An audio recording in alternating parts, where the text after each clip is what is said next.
Hello, good morning mga baby loves. Welcome sa aking kusina. Ako ngayon ay nagluluto ng gagawing lumpiang Shanghai. Ginigisa ko pala to mga baby loves ko sa bawang sibuyas at mayroon itong sahog na kamote at carrots. Carrots din, syempre meron itong oyster sauce, seasoning at mayroong kunting sugar, asin at paminta mga baby loves. Yan yung mga ingredients ng aking lumpiang Shanghai. Syempre, mayroon itong itlog. Yan, itlog, mga baby loves. Yan, kamote at, ano ba to? Kinchay. Ayan yung mga sahog ng aking lumpiang Shanghai, mga baby loves ko. O, diba? Babalot ko na to. Ready na to para balutin na. Yan.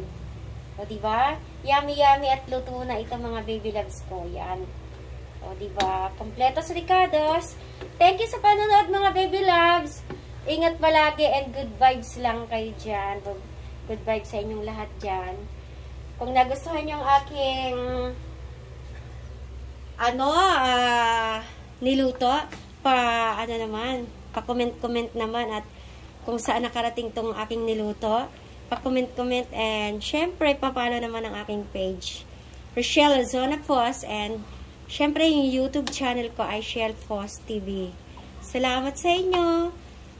Good vibes and ingat palagi. Thank you!